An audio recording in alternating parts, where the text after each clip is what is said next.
انا كنت نايمة عادي زي اي يوم، بس صحيت على جسم سخن كان لازق فيا قوي، وايده ماشية على كل حتة في جسمي.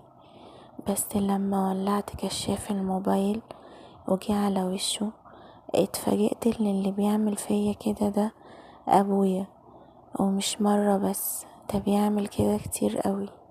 اسمعني للاخر وقولي اتصرف معاه ازاي. انا بعد ما اتطلقت ما كانش قدامي حل غير اني ارجع بيت ابويا اللي كان عايش لوحده في شقة صغيرة.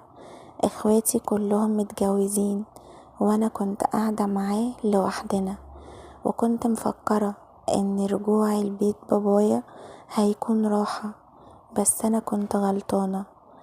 ابويا ده من الناس اللي عندهم مشكلة كبيرة مع الشرب، دايما بيشرب وبيسكر، وبيجي كل يوم متأخر، وساعات كمان بيجي مع ناس كتيرة انا معرفهاش. طبعا انا كنت بقفل على نفسي كويس قوي، وكنت بخاف قوي احسن حد فيهم يدخل عليا، ودايما كنت بنام انا قافلة الباب عليا بالمفتاح. لحد ما في يوم صحيت بالليل، كنت عايزة ادخل الحمام، فتحت باب الأوضة بالراحة عشان اروح الحمام. لقيتهم قاعدين وكانوا مش في وعيهم خالص، وكلهم كانوا سكرانين. اترعبت قوي وخفت، ورحت رجعت جري على باب اوضتي تاني. بعدها بأيام نمت من التعب، ونسيت ان انا اقفل باب الأوضة عليا قبل ما انام.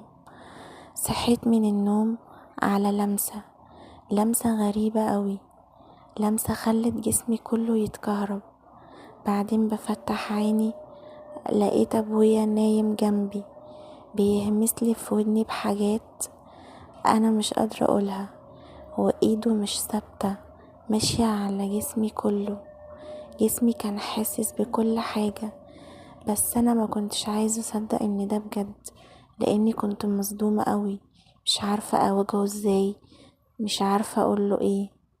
وساعتها قلت لنفسي يمكن هو عشان سكران فمش واعي للي هو بيعمله، اكيد الشرب هو اللي عمل فيه كده.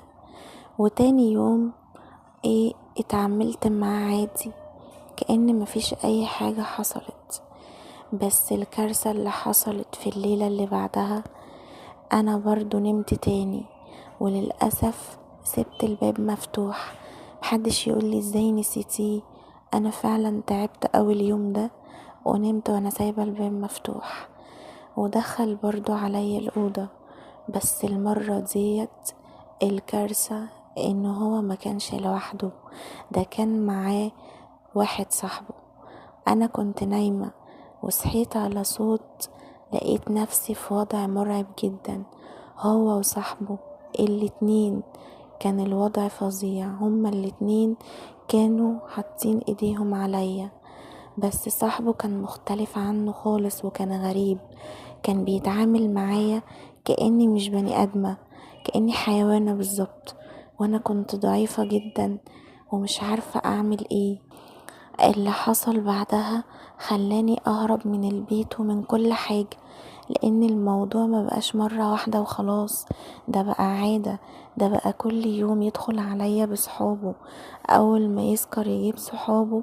وانا بقيت حياتي كلها ضلمة، وانا كنت ساكتة الفترة دي كلها وما كنتش عارفة اعمل ايه.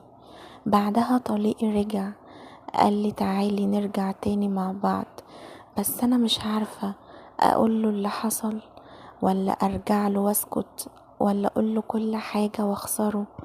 طب لو انا رجعت له وهو ما يعرفش، اكون طيب كده بخدعه؟ ولو انا قلت له اللي حصل فيا ده كان كل يوم حرفيا بيحصل فيا الموضوع ده، انا خايفة اقوله اكسره، بس انا بني ادمة ودي بقت حياتي، ومش قادرة احدد انا غلطانة ولا اللي اتعمل فيا هو اللي غلط. ارجع تاني لبيت ابويا واستحمل كل الحاجات اللي بتحصل فيا دي واسكت عشان ماليش مكان تاني، ولا ارجع لجوزي واقوله على اللي كان بيحصل، ولا ارجع له وما اقولوش اي حاجة وكأن مفيش اي حاجة حصلت؟ انتوا ايه رأيكم؟ شايفين ايه؟